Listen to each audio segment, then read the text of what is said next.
नमस्कार, आप देख रहे हैं इंडिया टीवी। आपके साथ मैं हूं मीनाक्षी जोशी। दोपहर के 3 बज रहे हैं, वक्त हो गया है राजधर्म का। उत्तर प्रदेश में 27 के चुनाव से पहले हिंदू और हिंदुत्व की बात हो रही है। मुख्यमंत्री योगी आदित्यनाथ से लेकर उप मुख्यमंत्री ब्रिजेश पाठक और कुंडा के राजा भैया तक सनातन की बात कर रहे हैं। सीएम योगी आदित्यनाथ सड़क पर नमाज पढ़ने को लेकर मैसेज दे रहे हैं। कह रहे हैं कि सड़क पर नमाज पढ़ना मना है। लेकिन योगी आदित्यनाथ का यह मैसेज कुछ लोगों को रास नहीं आया। यूपी में सड़क पर नमाज को लेकर सियासत शुरू हो गई। एक्स पोस्ट पर बड़े मंगलवार की शुभकामनाएं देने वाले सपा प्रमुख अखिलेश यादव ने इस मुद्दे पर मुस्लिम वोट की सियासत की। अखिलेश यादव ने कहा कि सड़क पर नमाज पढ़ने में कोई परेशानी नजर नहीं आती। अखिलेश यादव कह रहे हैं कि अगर मुसलमान सड़क पर नमाज पढ़ भी ले तो क्या दिक्कत है। अब अखिलेश यादव ने ये बात क्यों कही, उसके पीछे का कॉन्टेक्स्ट आपके सामने रख देती हूं। दरअसल उत्तर प्रदेश के मुख्यमंत्री योगी आदित्यनाथ ने कहा था, बकरीद से ठीक पहले एक बार फिर सड़क पर नमाज पढ़ने को लेकर क्लियर एंड कट मैसेज दिया था। मैसेज ये है कि यूपी में सड़क पर नमाज पढ़ना मना है। अगर किसी ने यह काम किया तो फिर उसे सख्ती से निपटा जाएगा। योगी आदित्यनाथ ने यह भी कहा कि अगर संख्या ज्यादा है तो शिफ्ट में नमाज पढ़े। आप सुने उनका बयान।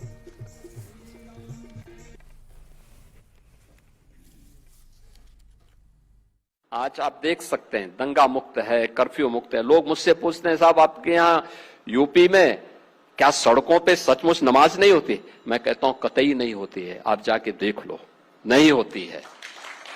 अरे सड़कें चलने के लिए है या कोई भी व्यक्ति आकर के चौराहे पे आके तमाशा बना देगा? क्या अधिकार है उसको सड़क रोकने का? आवागमन बाधित करने का कौन सा अधिकार है? जहां उसका स्थल होगा वहां जाके करें। उन लोगों ने मुझसे कहा साहब कैसे होगा, हमारी संख्या ज्यादा है। हमने कहा शिफ्ट में कर लो।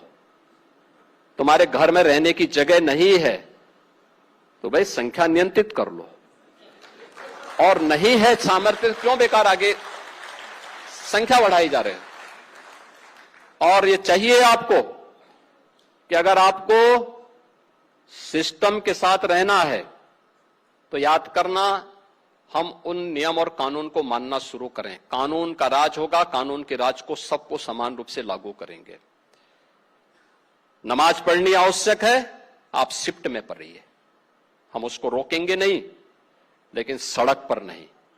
सड़क चलने के लिए एक आम नागरिक के, एक बीमार व्यक्ति के लिए, एक आम नागरिक के लिए, एक कामगार के लिए, एक कर्मचारी के लिए, एक सामान्य नागरिक के लिए, एक व्यापारी के लिए हम सड़क को बाधित नहीं करने देंगे। सरकार का नियम सार्वभौम है, सबके लिए समान रूप से लागू होता है।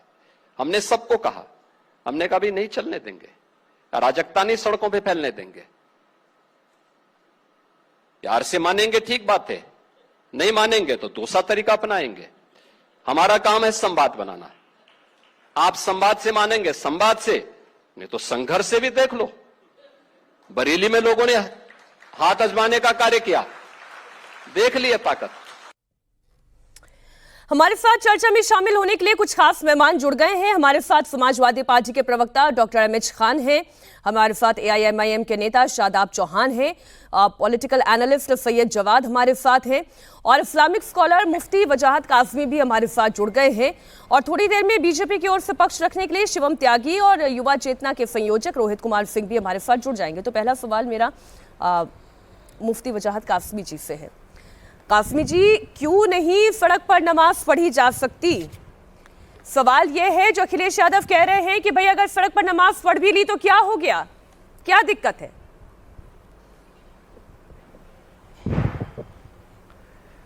देखिए, जो इस्लाम के जानकार हैं वो इस बात को समझेंगे मीनाक्षी जी कि इस्लाम में नमाज से ज़्यादा अहम कोई भी इबादत नहीं है। सबसे पहले नमाज ही है ईमान इस्लाम वाले लोगों के लिए। और नमाज इतनी अहम इबादत है कि उसकी शराइत है। नमाज पढ़ने वाला भी पाक साफ हो, जहाँ नमाज पढ़ी जा रही है वो भी साफ़ सुथरी जगह हो। यहाँ तक कि मस्जिदों में तो लोग अच्छे से खुशबू लगाते हैं, साफ़ सुथरा करते हैं, धोते हैं। मुझे ये पता नहीं कि सड़कें नमाज के लिए कब बनी है। सड़कें तो चलने के लिए हैं, सड़कें तो आवागमन के लिए हैं। और जो लोग रैलियों से, जुलूसों से या किसी भी तरह की यात्रा से नमाज को जोड़ रहे हैं, तो वो याद रखें कि मुहर्रम का जुलूस हो या 12 वफात का जुलूस हो या शिव यात्रा हो या दुर्गा माँ की यात्रा हो, वो सब यात्राएं हैं, वो जागरूकता का काम तो कर सकती हैं, लेकिन नमाज जैसी इबादत नहीं हो सकती। और नमाज का कितना मजाक बना रहे हैं लोग। अब अखिलेश जी को क्या पता कि नमाज कितनी अहम इबादत है कि सड़क पर पढ़ी जा सकती है। मैं तो कहता हूं कि मस्जिद भी अगर गंद है, धूल है, भाई ऐसी जगह आप नमाज ही नहीं पढ़ सकते जहां अल्लाह के साथ आपका मन ना लगता हो, जहां साफ सुथरा माहौल ना हो। क्या हमारी सड़कें ऐसी इसीलिए बनाई गई हैं कि वो उन पर हम नमाज पढ़ेंगे? एक तो ये मैंने शरई बात की है, दूसरे कानून का मसला है। कम से कम अगर हम जुमे की नमाज पढ़ते हैं हफ्ते में एक दिन, तो 1 घंटा कम से कम उस रोड को रोकना होता है। अब एम्बुलेंस है, मरीज हैं, स्कूल के बच्चे हैं, बूढ़े हैं और अन्य लोग जो हैं वो 90% और 80% लोग वो कहाँ जाएंगे? वो ना इधर के इधर जा सकते, ना इधर के इधर जा सकते। हमें कोई देश को शाहीन बाग जैसा माहौल नहीं देना है कि हर जुमे के दिन शाहीन बाग जैसा दो बातें आपने कही, एक पहलू है कानूनी रूप का पहलू, मैं उसके ऊपर बाद में आऊंगी, लेकिन पहले इमेश खान साहब ये बताइए, सड़क पर नमाज पढ़नी ही क्यों? इस्लामिक स्कॉलर कह रहे हैं कि मस्जिद में भी जब नमाज पढ़ने जाते हैं लोग सुंदर कपड़े पहन के, इत्र लगाकर अच्छे से जाते हैं, साफ सुथरी जगह पर बैठ के नमाज पढ़ते हैं, सड़क पर क्यों नमाज पढ़नी है? नहीं, नमाज पढ़ने की बात तो योगी आदित्यनाथ जी ने शुरू किया है ना, और उन्होंने कहा कि कोई नमाज नहीं पढ़ता है। कंट्रोवर्सी है उनकी बात में। वो कह रहे हैं कोई, हमसे पूछा लोगों ने तो मैंने कहा कोई नमाज नहीं पढ़ता सड़क पर। फिर इस तरह की भाषा का इस्तेमाल क्यों? डाइवर्जन है ये, डाइवर्जन। महंगाई पे कोई नहीं पूछे, पेट्रोल डीजल की जो कीमत बढ़ रही है उस पर कोई नहीं पूछे। आपसे मैं पूछता हूं जोशी जी, क्या जब किसानों ने 700 किसानों ने शहादत दिया तो क्या सड़क पर कील ठोकना जायज था? क्या कानून कह रहा था कि सड़क पर कील ठोक दो? क्या कानून कह रहा था कि क्या नाम है, खान साहब किसान कानून कहाँ है? कितने हत्या कराई? खान साहब किसान कानून कहाँ है? कहाँ है किसान कानून? कहाँ? वही तो मैं पूछ रहा हूं, किसान कानून की कब्र पर कील ठोक दी गई ना, किसान कानून की कब्र पर कील ठोक दी गई ना, कहाँ है किसान कानून? तो इंसान है, किसान। सवाल मेरा आपसे ये था, आप चाहे इसे डाइवर्जन कहे चाहे ना कहे, नमाज पढ़ने के लिए यदि जगह तय है तो फिर सड़क पर नमाज पढ़ने की बात आई क्यों? क्यों अखिलेश यादव ये कह रहे हैं कि भाई सड़क पर नमाज अगर पढ़ भी ली तो क्या हो गया? कौन कर रहा है ये? या आप मुझे बोलने देंगे तो बात बढ़ेगी, नहीं बोलने देंगे तो मैं चुपचाप बैठ जाऊंगा। आप ही बोलिए फिर। नहीं, आपने किसान कानून की बात कही तो मैंने सोचा पूछ लूं कि आपको पता है या नहीं कि किसान कानून कब का खत्म हो चुका है। नहीं, पूछ लें, क्या पूछ लेंगे आप किसानों को 700 शहादत हुई। अरे सर कहाँ हैं आप? ये कौन सा कानून था? अरे किसान कानून खत्म हो चुका, बीती बात चली गई, बीती ताही बिसारी दे, आगे की सुध ले खान साहब, आगे की सुध ले, आगे की सुध ले। सैयद जवाद जी, मेरा सवाल आपसे है कि इतना बवाल क्यों, इतना बवाल क्यों? सैयद जवाद, पूरी बात नहीं आने दिया आपने पूरी बात नहीं आने दिया। जी बहुत बहुत धन्यवाद मीनाक्षी, सभी को मेरा जय हिंद जय संविधान। देखिए बिल्कुल मुख्यमंत्री ने बात कही कि सड़कें जो हैं वो नमाज पढ़ने की जगह नहीं, बिल्कुल सही कहा। वजात कासमी ने भी, अभी शिवम भी बताएंगे, नमाज जो है वो मस्जिद के अंदर पढ़ी जाती है। सड़कें किस लिए? सड़कें तो अजय मिश्र टेनी जी की गाड़ी दौड़ाने के लिए, उनके बेटे जो गाड़ी जीप दौड़ा देते हैं किसानों पे, सड़कें तो इसलिए हैं आप किसानों को कुचलते हुए चले जाए।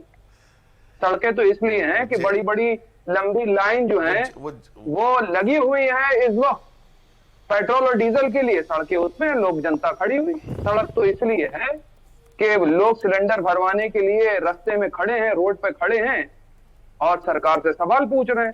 और आने वाले वक्त में जनता भी सड़कों पे ही ला करके खड़ी कर देंगे ये, और आएगी जनता सड़कों पे, आप देख लीजिएगा।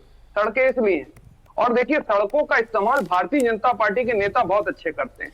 देखिए मध्य प्रदेश में नई सड़क बनी थी, एक धाकड़ साहब थे, उन्होंने सड़क का बहुत अच्छा इस्तेमाल कर रहा था, कैमरे में भी कैद हुए थे। जानते हैं सड़कों पे तो आजकल लड़कियों को मनचले लोग छेड़ भी रहे हैं उत्तर प्रदेश में, ये भी हमने देखा है। सड़कें तो इसीलिए है ना। मुझे इसलिए बड़ी परेशानी होती है, जो भी आप बिंदु उठा रहे हैं जवाद साहब, वो सारे बिंदु सही हो सकते हैं, लेकिन मैं पूछूं आम और आप मुझे इमली की खेती बताने लगे तो प्रश्न ये नहीं था। प्रश्न ये था कि आज अगर संभल में खुली जगह पर नमाज पढ़ने की याचिका इलाहाबाद हाईकोर्ट में दाखिल की जाती है तो मेरा सवाल है कि क्यों खुले में नमाज पढ़नी है, क्यों मस्जिद में नमाज नहीं पढ़नी है, क्यों सड़क पर नमाज पढ़नी है? और जब इस पर योगी आदित्यनाथ मैसेज देते हैं, इलाहाबाद हाईकोर्ट का कोट अनकोट मैं आपके सामने पढ़ के रख सकती हूँ, सार्वजनिक स्थान पर नमाज पढ़ने की इजाजत नहीं दी जा सकती, ये इलाहाबाद हाईकोर्ट कह रहा है। संभल में किसने याचिका डाली? मुस्लिम समाज की तरफ से याचिका डाली गई। अब उस पर अगर योगी आदित्यनाथ कह रहे हैं कि किसी भी धर्म के लिए है, सड़क नहीं है, सार्वजनिक स्थान नहीं है नमाज पढ़ने के लिए और सभी पर कानून एक साथ लागू होता है, तो आप किसान की बात लेकर आ जाते हैं, मंचलों की बात लेकर आ जाते हैं, सारे वाजिब इश्यूज हैं। एनसीआरबी का डेटा सुनिए, एनसीआरबी का डेटा। अरे सर, संभल की बात पूछिए मैंने, आप मुझे एनसीआरबी का डेटा बता रहे हैं। अरे बता रहे हैं शादाब चौहान जी, चलिए आपके पास आ रही हूँ, कोई तो मुद्दे पर आए। मेरा सवाल यह है कि संभल में खुली जगह पर नमाज पढ़ने की याचिका इलाहाबाद हाईकोर्ट में किसने डाली? और उस पर अगर योगी आदित्यनाथ ये कह रहे हैं कि सार्वजनिक स्थान जो है वो लोगों की आवाजाही के लिए है, नमाज पढ़ने के लिए नहीं है, तो क्या गलत बात कह दी? नहीं, बिल्कुल बहुत ही वाजिब बात आदरणीय मुख्यमंत्री जी ने कही है। और जब से उनका बयान आया है, जो नीट के छात्र परेशान थे उनकी परेशानी दूर हो गई और महंगाई दर धड़ाम से नीचे आ गई है, बेरोजगारी खत्म हो गई, भ्रष्टाचार मुक्त हो गया और कानून व्यवस्था तो एकदम सुधर गई उत्तर प्रदेश की। मुख्यमंत्री जी ने बहुत सही कहा। दूसरी बात में आता हूं, जो मुख्यमंत्री जी कह रहे हैं कि नमाज नहीं पढ़ सकते, बिल्कुल सही बात है। जब कांवड़ यात्रा को मुख्यमंत्री जी ने बंद कर दिया है, जब वहां कोई और दूसरे धर्म की कथा नहीं हो रही है, दूसरे धर्म के लोग मंदिर थानों में नहीं बने हुए हैं, तो फिर नमाज क्यों होगी? समान कानून है ना, ये तो मुख्यमंत्री जी ने कहा है। और मुख्यमंत्री जी ने संविधान पर शपथ ली है और उनको ये तय करना चाहिए कि वो एक धर्म के मुख्यमंत्री हैं या वो उत्तर प्रदेश के तमाम जनता के मुख्यमंत्री हैं। अगर यही महत्वपूर्ण बिंदु है प्रदेश के हित में, तो बिल्कुल इस पे चर्चा होनी चाहिए और हम उसके लिए तैयार हैं। दूसरी चीज, अगर किसी ने याचिका डाली है तो किसके यहां डाली है? अदालत के यहां डाली है। अदालत तय करेगी, अलाउ करेगी तो पढ़ेंगे, नहीं करेगी तो नहीं पढ़ेंगे। दूसरी बात, मस्जिद के अंदर नमाज पढ़ी जाती है और मस्जिद के बाहर कोई भी व्यक्ति, मौलाना वजाहत कासमी साहब भी बैठे हैं और शिवम त्यागी, दोनों एक ही टीम के प्लेयर बैठे हैं, लेकिन दोनों इस बात को मानते हैं प्रैक्टिकली। पश्चिम उत्तर प्रदेश से आते हैं दोनों लोग। ये बताएं कि क्या कोई भी व्यक्ति जानबूझ करके मस्जिद खाली छोड़ करके बाहर नमाज पढ़ता दिखा? आज तक 15 मिनट के लिए नमाज के लिए रोड बंद होने पे वजाहत साहब ने कहा एम्बुलेंस की समस्या, कर्मचारियों के आने जाने की समस्या, आम जनता की समस्या, स्कूल की समस्या, लेकिन 15 दिन स्कूल बंद, गोश्त बंद, मुर्गा बंद, सब कुछ बंद, अस्पतालों में जाने का रास्ता बंद। तब वजाहत कासमी साहब का सिंगल स्टेटमेंट नहीं आता क्योंकि वो उनकी टीम के लोग वहां जा रहे होते हैं। ठीक है वजाहत जी, अब आप इस पे रिस्पॉन्स करिएगा, लेकिन उससे पहले शिवम त्यागी, 2 आरोप आपके ऊपर है। पहला आरोप तो यह है कि अगर इन सब बयानबाजियों से अगर महंगाई पर अंकुश लग जाता है तो ठीक, और दूसरा सवाल यह है कि क्या उत्तर प्रदेश के मुख्यमंत्री योगी आदित्यनाथ केवल हिंदुओं के मुख्यमंत्री हैं या सभी धर्म के लिए बराबर से वो नजर रखते हैं?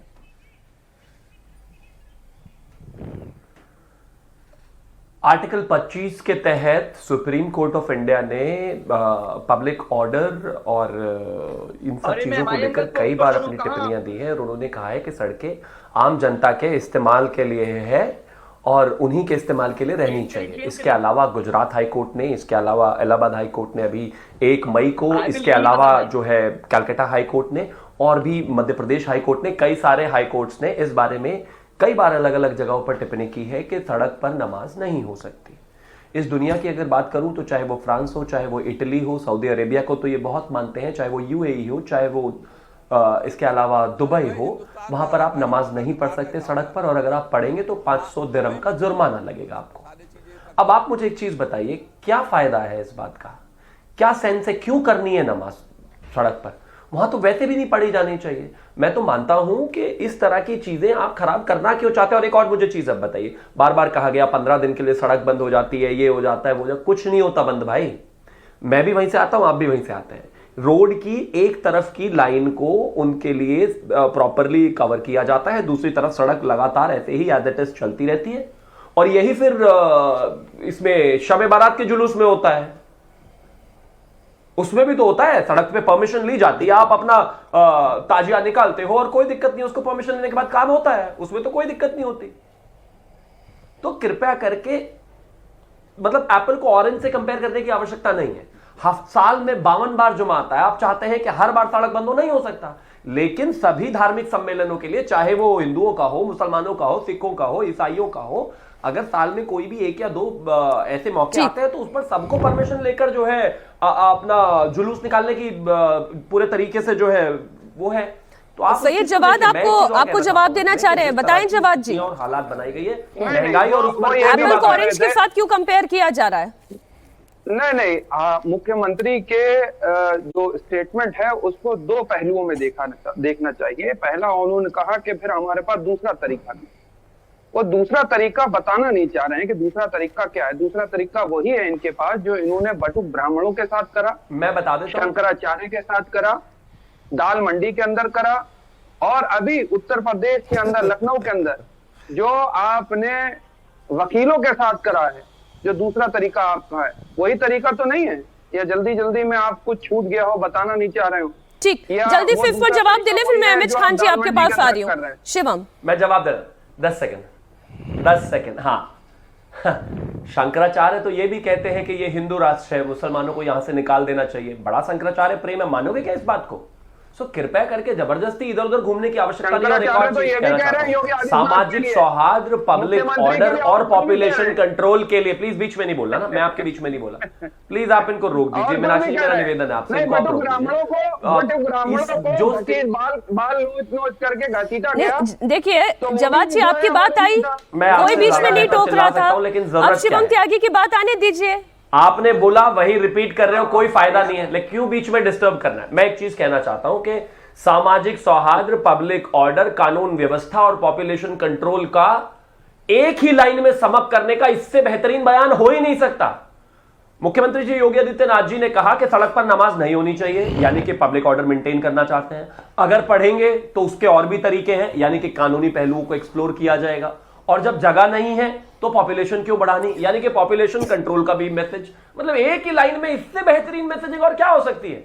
नाराज होने की आवश्यकता नहीं है। जो चीज दुनिया में नहीं है, जो कहीं किसी कंट्री में नहीं मानी जाती, जिसको करना कोई नॉर्मल प्रैक्टिस नहीं होना चाहिए, क्यों जबरदस्ती? ठीक है, मैं नियम एक बार बता देती हूँ कि कोर्ट की तरफ से कहा गया, ये तो मुख्यमंत्री ने नहीं कहा। जो इलाहाबाद हाई कोर्ट कहता है, जो सुप्रीम कोर्ट कहती है, मैं वो बता देती हूँ दर्शकों को। इलाहाबाद हाईकोर्ट का मई 2026 का ही लेटेस्ट फैसला है, जिसमें उन्होंने संभल की याचिका को खारिज करते हुए कहा कि सार्वजनिक भूमि पर नमाज का अधिकार नहीं है। सड़क, पार्क, चौराहा सबके लिए है, किसी एक समुदाय के लिए नहीं है। नियमित संगठित नमाज की छूट नहीं है, यानी कि आपका घर हो, अकेला आप मस्जिद में जाकर नमाज पढ़ना चाहते हैं, आप बिल्कुल पढ़ सकते हैं, लेकिन किसी सामूहिक स्थान पर अनियंत्रित समूह बनाकर नमाज नहीं पढ़ी जा सकती। धर्म का अधिकार भी असीमित नहीं है। आर्टिकल 25 और 26 के तहत धर्म मानने की आजादी पर सार्वजनिक व्यवस्था, नैतिकता, स्वास्थ्य के अधीन है। अरे जवाद जी, अपने गले फाड़ने की जरूरत नहीं है। मैं तो कोर्ट ने कहा है, बिल्कुल है, कोर्ट ने कहा है, मैं कोर्ट की बात बता रही हूँ। आप लोगों को इतनी परेशानी क्यों हो जाती है? क्या माना है? क्या जवाब जी, क्या परेशानी है? इलाहाबाद हाईकोर्ट का फैसला बोल रही हूँ। बरेली क्या, सुनिए, बरेली अरे सर, इलाहाबाद हाईकोर्ट का फैसला है, क्या नहीं मान्य है? इसमें क्या मान्य नहीं है? कौन सा फैसला माना? क्या मान्य नहीं है इसमें? बरेली के अंदर, सुनिए, बरेली के अंदर लोग नमाज पढ़ रहे थे, उनके खिलाफ कार्रवाई करनी थी। घर के अंदर नमाज पढ़ रहे थे 12 लोगों के खिलाफ। मैं इलाहाबाद हाईकोर्ट का फैसला बता रही हूँ, मैं इलाहाबाद हाईकोर्ट का फैसला बता रही हूँ। अब मेरा सवाल खान साहब से है, उनकी बात पूरी नहीं हो पाई थी। सर, मेरा सवाल तो ये है कि जिस हिंदू और मुस्लिम की पॉलिटिक्स में समाजवादी पार्टी उलझ रही है, क्या आप ये समझ रहे हैं कि ध्रुवीकरण की राजनीति को जबरदस्त हवा मिल रही है? जिस तरीके से पश्चिम बंगाल में हुआ, जिस तरीके से आसाम में हाल हुआ, विपक्ष के 19 विधायक जीत कर आए, उनमें से 18 केवल मुसलमान थे। कहीं ऐसा तो नहीं समाजवादी पार्टी उसी ट्रैप में फंस रही है, केवल मुस्लिमों की राजनीति कर रही है और बहुसंख्यक आबादी को भूल रही है, अपने आप से दूर कर रही है?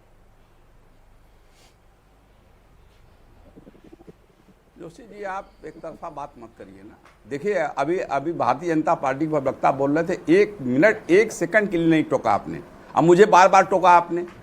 ये मैं डिबेट बात का करूं तरीका नमाज नहीं की, है। आप बात करें आप हमसे किसान की, बात तो मैं तो पूछिए। टोकूंगी ना मैं सर। कह रहा हूँ सीधी सी बात। मैं अब ध्रुवीकरण की बात कह रही हूं, आप ध्रुवीकरण पर बात करें। फिर आपने टोक दिया, मेरी बात कहाँ से कंप्लीट होगी? अरे जोशी जी, मेरी बात कैसे कंप्लीट अरे होगी? खान मेरी साहब बात बोलिए, कैसे आएगी जब आप टोकती चलिए रहेंगी? चलिए 2 मिनट भरपूर दिए सुनिए, आपको, मैं आप जो बोलिए। कह रहा हूं उसको सुन लीजिए। एक नहीं, थोड़ा सा सुन तो लीजिए, धैर्य रख लीजिए, सुन लीजिए, उसके बाद बोल दीजिएगा। हम मना थोड़ी कर रहे हैं, हम कह रहे हैं कि ये डाइवर्जन की राजनीति है। ये इस वक्त उठाने की कोई मसला ही नहीं था। कौन से लोग नमाज पढ़ने जा रहे हैं या कौन से लोग क्या करने जा रहे हैं? आज महंगाई पर, आज पेट्रोल डीजल के दाम पर, किसानों की खाद पर इसका जवाब नहीं कोई दे रहा है कि इसमें कम हम कर दें। उत्तर प्रदेश सरकार 38 से 40 रुपया पर लीटर टैक्स लेती है, क्यों नहीं कम कर देती है? आप देखिए कलेक्ट्रेट में जो अभी वकीलों के साथ मारपीट हुई है, उसमें क्या सारे मुसलमान थे? नहीं, एक आदमी रामचरितमानस लिए हुए था और रामचरितमानस हाथ में लिए हुए और पुलिस वाले उसको पाड़ रहे हैं।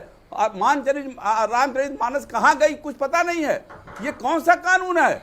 ये कौन सी पद्धति है? आप डाइवर्जन करना चाहते हैं सिर्फ आपने नाकामी। रोज बलात्कार हो रहा है, रोज सरकार के खिलाफ लोग सड़कों पर आ रहे हैं, आदमी सड़क पर रेंग रहा है कि हमारे साथ न्याय नहीं हुआ है, इस पर क्या कोई कार्रवाई नहीं हो रही है? क्यों भाई कार्रवाई क्यों नहीं हो रही है? आदमी इंसान जो शिक्षक भर्ती का काम है वो उसने वो लोग सड़क पर रेंगते हुए चल रहे हैं जानवर की तरह से, उस पर क्या संज्ञान लिया गया?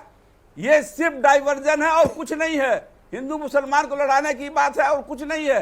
न हिंदू लड़ेगा न मुसलमान लड़ेगा, पीडीए से सरकार चलेगी। और माननीय अखिलेश यादव जी ने कह दिया है कि हम सर्वजन हिताय सर्वजन सुखाय जैसे लोग करते हैं, सबके साथ खड़े हैं, सबके साथ खड़े हैं, चाहे हिंदू हो, चाहे मुसलमान हो, चाहे दलित हो, चाहे ब्राह्मण हो, चाहे जो भी जात बिरादरी हो, जिसके साथ जुल्म होगा समाजवादी पार्टी खड़ी मिलेगी आपको।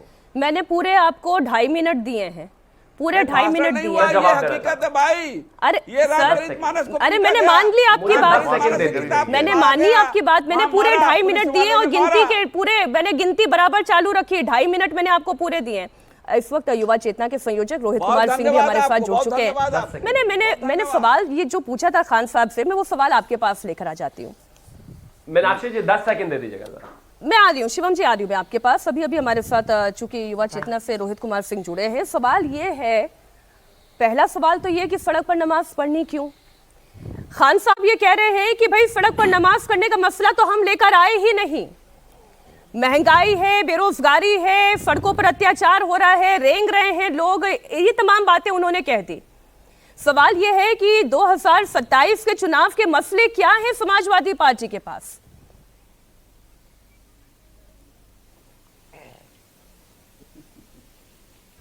हम जवाब दें जोशी जी? बोलिए बोलिए। देखिए, समाप्तवादी पार्टी को 27 में 27 सीटें देने जा रही है उत्तर प्रदेश की जनता। और रही बात नमाज के बारे में, मंदिर में पूजा के बारे में, गिरजाघर में पूजा के बारे में, तो पूजा निजता का अधिकार है, सबको करना चाहिए, अपने घर में करना चाहिए, मंदिर में मस्जिद में करना चाहिए। ये क्या राजनीति हो रही है धर्म के नाम पर? राजनीति अगर करना है तो विकास के नाम पर करना चाहिए। समाप्तवादी पार्टी के जो अध्यक्ष हैं मौलाना अखिलेशुद्दीन साहब, ये खुद बेरोजगार हो गए हैं, इसलिए इनको बेरोजगारी दिख रही है। उत्तर प्रदेश की सर्वसम्मानित जनता, देश के जननायक प्रधानमंत्री, आप बोल रहे थे तो मैं नहीं बोल रहा था, सुनिए पहले, सुनना सीखिए। कुछ बाबा साहब अम्बेडकर जी ने right to freedom of speech दिया है। आप मेरे बात के अधिकार को नहीं छीन सकते हैं। उत्तर प्रदेश को धर्म के चूल्हे में उत्तर प्रदेश की जनता नहीं जाने देगी जब तक समाप्तवादी पार्टी की सरकार उत्तर प्रदेश में। उम्र का भी लिहाज करें, आप क्यों इतना चिल्ला रहे हैं? आपने कहा आपको समय नहीं मिला, मैंने पूरा भरपूर समय दिया। अब अगले स्पीकर की बारी, उससे बोलने दें। रोहित जी एक मिनट सबकी आवाज डाउन करिए, केवल जो जिन स्पीकर का नाम बुलाया जाए उन्हीं की आवाज आए। रोहित जी, मेरा आपसे सवाल है कि क्यों आप बार बार समाजवादी पार्टी को समाप्तवादी पार्टी कह रहे हैं? एक लोकतंत्र में विपक्ष की भी भूमिका होती है। देखिए, उत्तर प्रदेश में, नहीं मैं बता देता हूं ना, मैं आपको बड़ी विनम्रता के साथ और बड़े उत्कृष्ट तरीके से उत्तर दे रहा हूं। देखिए 4 बार इनको सत्ता में आने का अवसर मिला।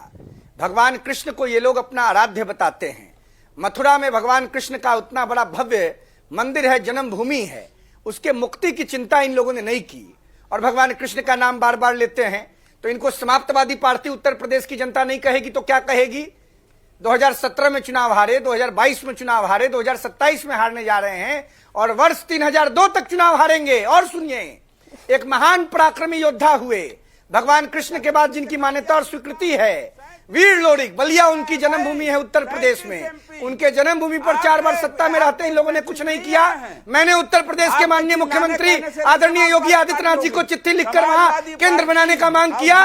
समाजवादी पार्टी ने अतीक अहमद को पाला, मुख्तार अंसारी को पाला, उत्तर प्रदेश को अपराधियों के हवाले कर दिया। आज उत्तर प्रदेश में अपराधियों की सामत आ गई है, कोई अपराधी सड़क पर नहीं है, सारे अपराधी जेल में हैं। समाजवादी पार्टी की सरकार में उत्तर प्रदेश की जनता अपराधियों के हाथ में चली गई थी। अतीक अहमद, मुख्तार अंसारी, शादाब जी को प्लीज फ्रेम में लेकर आए। खान साहब, मैं फिर आपसे निवेदन कर रही हूँ, मैंने आपको बोलने का पूरा मौका दिया, मैंने आपको बोलने का खान साहब पूरा मौका दिया, लेकिन जब अगला स्पीकर बोल रहे हैं तो उसके साथ साथ ना बोले, बात समझ में नहीं आती है। अब मेरा शादाब चौहान जी आपसे सवाल ये है कि ये जो हिंदू मुस्लिम की राजनीति हो रही है और खास तौर पर जो समाजवादी पार्टी कर रही है, वो बड़ा मंगलवार को हनुमान जी की फोटो लगाकर शुभकामनाएं दें या सड़क पर नमाज पढ़ने को लेकर ये कहें कि इसमें दिक्कत क्या है? आज सवाल मुस्लिम रिप्रेजेंटेटिव का भी तो खड़ा हो रहा है। क्या एक दल, एक पार्टी केवल एक धर्म आधारित रिप्रेजेंटेशन पर ही चलेगी? जैसे AIMIM बात करती है, जैसे आपके नेता असदुद्दीन ओवैसी बात करते हैं, या जैसे बदरुद्दीन अजमल वहां असम में बात करते हैं। देखिए मीनाक्षी जी, इस समाज को राजनीतिक रूप से अछूत बनाने का षड्यंत्र भारतीय जनता पार्टी और समाजवादी पार्टी मिलकर के रच रहे हैं।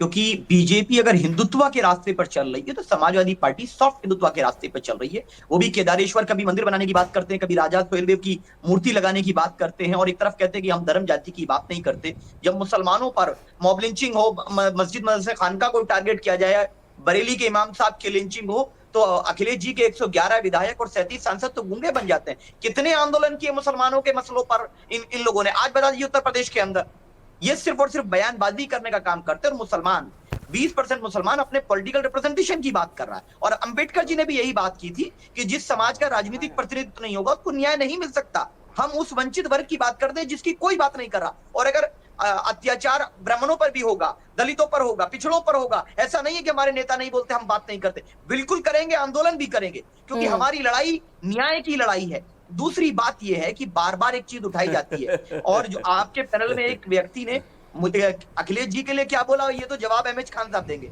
लेकिन मेरे धर्म का जो एक रेस्पेक्टेड पोस्ट है मौलाना, वो एक ऐसे व्यक्ति के लिए किया गया जिसको इस्लाम की जानकारी ही नहीं, तो इस्लाम के बारे में कुछ भी नहीं जानता है। तो आपके चैनल पे, एक देश का बड़ा चैनल, ऐसी आपत्तिजनक भाषा किसी भी पैनलिस्ट को करने का अधिकार आपको नहीं देना चाहिए। मैं आपसे ये अनुरोध करता हूं। और आखिरी 10 सेकंड में मैं कहूंगा कि मुझे उम्मीद है कि वजाहत कासमी साहब भी उनके बयान से असहमत होंगे और मेरा स्टैंड बिल्कुल क्लियर है कि नमाज पढ़ने के लिए बिल्कुल हम लोगों ने मस्जिदें बनाई हैं और मस्जिद किसी के सरकारी पैसे से नहीं, अपने पैसे से, अपनी प्रॉपर्टी से है।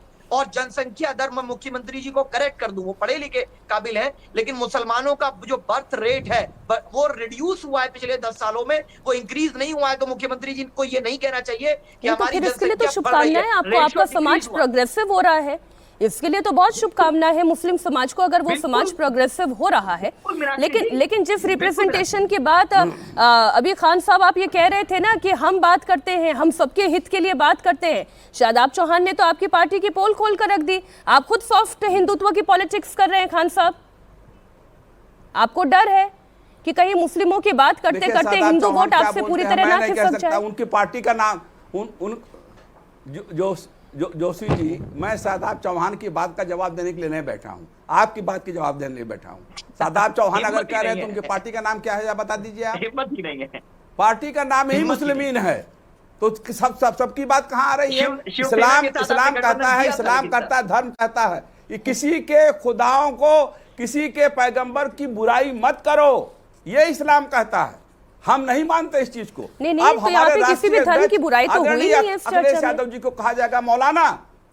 नहीं, धर्म की बुराई तो हो ही नहीं है। ये क्या कर रहे हैं सरदार चौहान, क्या कर रहे हैं? अच्छा ठीक शिवम जी, आपने भारतीय जनता पार्टी ने क्या खूब खेल रचा है। आ रही हूँ जवाब जी, सुनिए ना खान साहब, फिर से थोड़ा सा धैर्य। भारतीय जनता पार्टी ने क्या खूब खेल रचा है। एक तरफ हिंदुओं की गोलबंदी आप कर रहे हैं, वहीं दूसरी तरफ मुसलमानों में आपने भेद पैदा कर दिया है। हमने भेद नहीं पैदा कर दिया। मीनाक्षी जी, हमने तो कोई अरे सर, मैं तो बीजेपी पर आरोप लगा रही हूँ, आप अपने आप के अलावा किसी और को भी सुनेंगे तब ना खान साहब कुछ समझेंगे। बोले शिवम जी। रुकिए ना जरा, थैंक यू। नहीं, मैं एक चीज कहना चाहता हूं, लेकिन एक चीज मैंने नोटिस की है, एक पैटर्न है। अखिलेश यादव लगातार रामचरितमानस को ट्विटर पर कोट कर रहे हैं, उनके प्रवक्ता लगातार टीवी पर रामचरितमानस पर बात कर रहे हैं। अरे एमएच खान साहब, इतना क्यों चिल्लाते हो आप? इस उम्र में इतना चिल्लाना ठीक नहीं है भाई। अरे आप प्रवक्ता ही इसलिए हो क्योंकि मुस्लिम हो आप, वरना काबिलियत कोई एक नहीं है आप में। माफी चाहूंगा मैं आपसे, लेकिन ये सच्चाई है। नॉन स्टॉप पिछले 40 मिनट से लगातार बोल रहे हैं। तुम भी काबिल आदमी हो, आप समाजवादी काबिल हो, बनाए गए क्योंकि आप मुसलमान हैं। तुम भी काबिल हो, हम तो कुछ नहीं, हम तो डॉक्टर हैं भाई। मत करिए खान साहब, क्यों आप ऐसे कर रहे हैं? कोई गलती नहीं है, हम डॉक्टर हैं। नहीं, क्यों कह रहे हैं ये कह रहे हैं अरे वो कह रहे हैं और आप भी उनका जवाब दे रहे हैं। अब ट्रैप बिछा रहे हैं, आप ट्रैप में फंस रहे हैं, यही तो समस्या है। जनता पार्टी जो मुद्दा होता है उस पर नहीं बोलती है। मेरा सवाल क्या था, मैं एक बार फिर से अपना सवाल पूछती हूँ शिवम जी। यही भारतीय जनता पार्टी चाहती है कि एक तरफ हिंदुओं का वोट गोल बंद होकर भारतीय जनता पार्टी के झोली में आ गिरे, और मायावती की party, Samajwadi party, AIMIM, Congress party, इन पार्टियों में मुस्लिम वोट का विभाजन हो जाए। हो गए आपके व्यारे न्यारे? नहीं, ये तो देखिए, ये तो इसमें तो कोई दो राय नहीं चाहते। ये अब रीजन है कि हिंदू तो तय करेगा ही। अगर मुसलमान वोट के लिए एमएच खान को सिर्फ इसलिए प्रवक्ता बना जाएगा क्योंकि वो मुसलमान है, अगर रामचरितमानस को गाली दी जाएगी और उसकी पंक्तियां पढ़ पढ़ कर आप गाली दोगे, आप इस देश में पंडितों को गाली दोगे, सारी जातियों को गाली दोगे, गुजरों को गाली दोगे, जाट को गाली दोगे, राजपूतों को गाली दोगे, तो कौन वोट देगा आपको? आपको सिर्फ मुसलमानों की वोट चाहिए, वो आपको मिल जाएगी। अब अखिलेश यादव को सिर्फ मुसलमान चाहिए तो बाकी भी प्रदेश के हिंदू तय करेंगे, देश के हिंदू भी तय करेंगे भाई। तो ऐसा तो होना ही है, इसमें कोई नाराजगी नहीं है। दूसरा, ये हर जगह आकर जो है जिस तरीके की बातें करते हैं, नमाज क्यों होनी चाहिए, नहीं होनी चाहिए, पूजा के लिए तो कभी नहीं लड़े ये लोग, नहीं कभी। अरे भाई ये चुप क्यों नहीं होते, मुझे समझ में नहीं। एमएच खान साहब, गर्मी बहुत ज्यादा है, 40+ डिग्री टेम्परेचर है, ये आपके स्वास्थ्य के लिए ठीक नहीं है, मुझे चिंता हो रही है आपकी। अरे लगातार आप लगातार बोले, कोई लाभ नहीं है इस बात। मुख्यमंत्री उठा रहे हैं, हमने तार जोड़ने की बात थोड़ी की है। हमने तो ये कहा है कि करंट आएगा, करंट से दूर रहिए। सर्व समाज को लेकर चलने की बात माननीय अखिलेश यादव जी करते हैं। हिंदू हो, मुसलमान हो, दलित हो, समाज। अरे आपका प्रवक्ता बैठा हुआ इस देश के हिंदुओं को गाली दे रहा है रोज सुबह शाम, लेके चलते हैं। अखिलेश यादव रोज सुबह शाम गाली देते हैं। खान साहब ने राजकुमार भाटी जी को सुना नहीं है शायद। नहीं, खान साहब का दोष नहीं, शायद उन्होंने राजकुमार भाटी जी को सुना नहीं, इसलिए वो ये बातें कह रहे हैं। लेकिन मेरा सवाल फिर से वहीं आकर टिकता है सैयद जवाब। मेरा सवाल ये था कि ये जो इस वक्त हो रहा है ना पोलराइजेशन, ये भारतीय जनता पार्टी का काम आसान कर रहा है। नहीं मीनाक्षी जी, आपको पूरी बात बोलना चाहिए। ये काम तो आसान कर ही रहा है, और उसके बाद उत्तर प्रदेश के अंदर ईडी, सीबीआई, इनकम टैक्स, चुनाव आयोग और देश का मीडिया भी बहुत सा काम उनका आसान कर देता है। पूरी बात बोला करिए। दूसरी सबसे बड़ी बात, अभी शिवम ने कहा कि जो है हमारे लिए तो मसला है ही नहीं, इनके लिए भाई क्यों मसला होने लगा? ये तो उत्तर प्रदेश के अंदर जैसा चाह रहे हैं, कानून की बात कर रहे हैं। लेकिन मैं बार बार कह रहा हूँ, 2-3 दिन चैनल से कह रहा हूँ कि कानून की तो बात कर रहे हैं, इंसाफ की बात कोई नहीं कर रहा है। इंसाफ का आप कानून और इंसाफ को अलग अलग रखते हैं ना? मुसलमान कानून और इंसाफ अलग अलग बातें हैं। फर्क है, बताओ भाई, इनको शरिया वाला इंसाफ चाहिए। अच्छा बताइए मुझे जवाब जी बताइए, भोजशाला में जो हुआ वो कानून था या इंसाफ था? बोलने के लिए बोलते हो क्या? एक मिनट नहीं, नहीं, देखिए, प्लीज जवाब जी को लाइए ना, स्क्रीन पे लाइए। अभी आपने उत्तर public order जवाब जी, उत्तर प्रदेश सुनिए ना, के जवाब जी। High court, Allahabad high court का एक टिप्पणी, अरे रुक जाइए, उत्तर प्रदेश में नमाज को लेकर के अभी आपने उत्तर प्रदेश की नजीर दी कि इलाहाबाद हाई कोर्ट ने बोला है कि सार्वजनिक जगहों पे नमाज नहीं पढ़ी जाए, घर पे पढ़ी। अरे यही बरेली में लोग घर पे ही नमाज पढ़ रहे थे, 12 लोगों के खिलाफ जो है कार्रवाई हो गई थी और कोर्ट से इनको फटकार लगी थी उत्तर प्रदेश को। और यही जो है मुरादाबाद तो इंसाफ हुआ ना? लोग घरों के अंदर नमाज पढ़ रहे थे, कौन सा हो रहे हैं? इंसाफ नहीं, हुआ ना? इंसाफ कोर्ट नहीं की हुआ। तरफ से फटकार लगी, नहीं इंसाफ हुआ या नहीं हुआ? इंसाफ नहीं, नहीं, इंसाफ नहीं हुआ। अरे देखिए, गैरत उनको लगती है जिनके पास कोई इज्जत होती है। अरे जवाब जी, फिर वही बात, कोई चीज मैंने बुरी आपसे लगती सवाल है। पूछा, दूसरी सबसे बड़ी लाइए बात- ना जरा जवाब जी को फुल फ्रेम में लेकर आइए। जवाब जी, मेरा सवाल आपसे क्या था कि क्या कानून और इंसाफ को आप अलग अलग नजरिए से देखते हैं? क्या कानून और इंसाफ को आप अलग अलग नजरिए से रखते हैं? ठीक है, भोजशाला में इंसाफ हुआ या नहीं हुआ? नहीं हुआ, फैसला आया, इंसाफ नहीं हुआ। और बताइए, इंसाफ कैसे नहीं हुआ? इंसाफ नहीं हुआ, कैसे नहीं हुआ बताइए? इंसाफ ऐसे नहीं हो, अभी बता दे रहा हूँ। इंसाफ ऐसे नहीं होता है मैम, जब कभी भी मुसलमानों की बात आएगी, दलितों की बात आएगी, ओबीसी की बात आएगी, इंसाफ होते हुए नजर नहीं आता। न महिलाओं मंदिर को तोड़कर मस्जिद बना दी, इंसाफ हुआ? मंदिर को तोड़कर मस्जिद बना दी, इंसाफ हुआ? कौन सा मंदिर तोड़ा? भोजशाला जो मंदिर था उसे तोड़कर मस्जिद बना दी, इंसाफ हुआ? अभी सुप्रीम कोर्ट ने माना उसको।